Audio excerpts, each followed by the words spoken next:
Hello and welcome back to Brewer's Bastion, your weekly stop for monsters that will frighten and fascinate your players.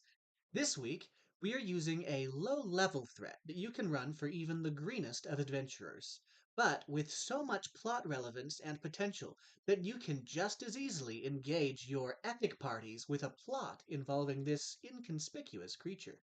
This week's monster is the Dreamthief. As your party enters the small village, you notice an eerie emptiness to the streets.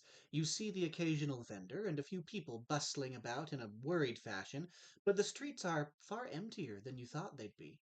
As you pass the homes, you hear coughs, sneezes, even the occasional cry of pain. It appears that the entire village is suffering from some kind of malady. As you speak with local doctors, you learn that the illness only started about a week ago, but that it has resisted every medical solution they have attempted. The only connection between cases? Each individual owns a cat, but surely that's nothing more than coincidence. Allergic reactions are easily treatable, and this disease is anything but allergen based. As you leave the doctor's, you see one of the village's cats on a nearby lamp post. It mews in a friendly sort of way, then hops down and trots off toward a nearby home. You might have imagined it, but you could have sworn it was glowing slightly. And what were those strange patterns you saw on its body in the sunlight? Could these seemingly innocent felines really have something to do with the town's woes? And even if they do, how could you ever convince the townspeople to abandon their cherished pets? The Dreamthief looks exactly like an ordinary house cat. Small, soft, playful, the kind of animal that might curl up to nap in a patch of sunlight, or nuzzle against your hand for affection.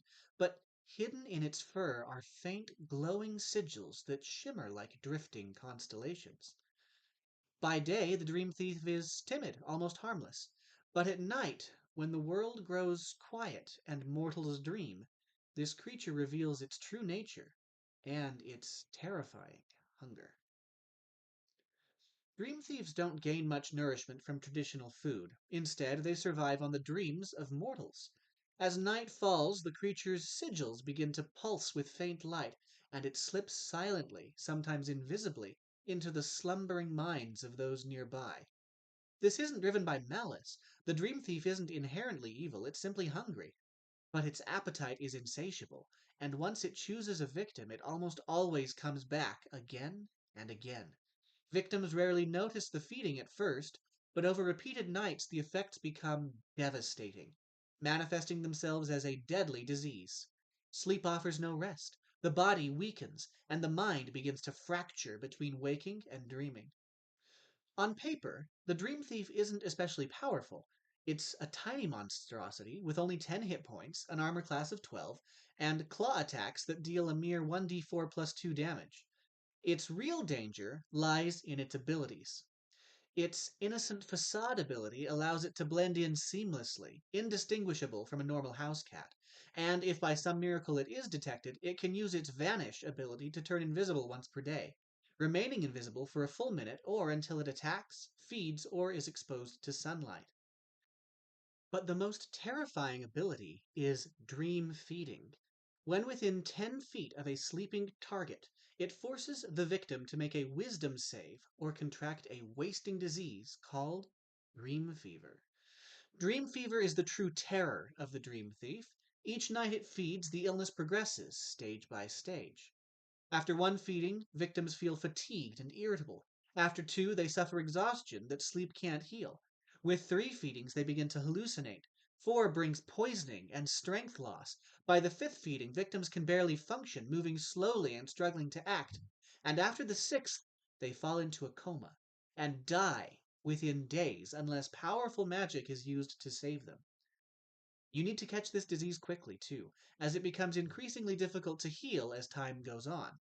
At first, simple spells or abilities, like the paladin's lay on hands, can solve the problem, but allow the disease to progress far enough, and you're looking at 7th level spell slots as the minimum requirement to stave off your impending doom.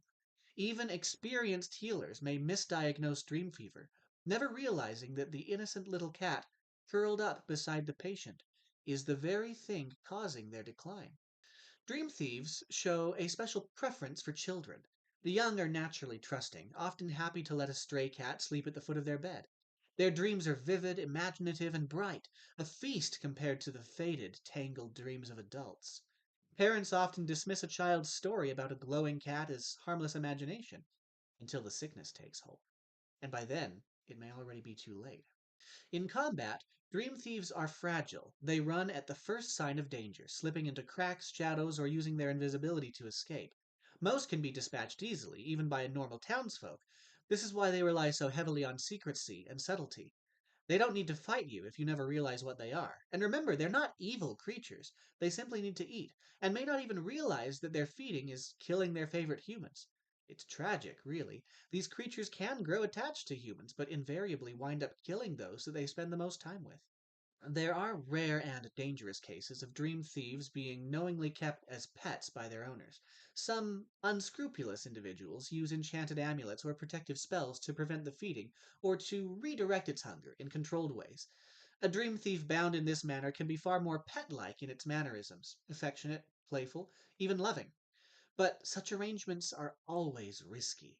If the protections falter or spells fail, the creature often turns on its owner, or worse, nearby innocents.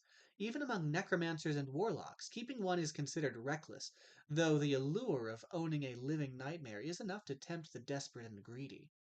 So, the next time one of your party members wakes up with a headache and a bit of an irritable attitude, maybe you should consider looking at the company you're keeping, just in case. As always, if you enjoyed this video, go ahead and hit that like button and subscribe so you never miss a weekly monster. And let me know in the comments how you intend to use the Dreamthief in your campaign or one-shot. For full stat blocks, including lore for the Dreamthief and all of my other monsters, join the Bastion on Patreon. Links in the description. That's all for today.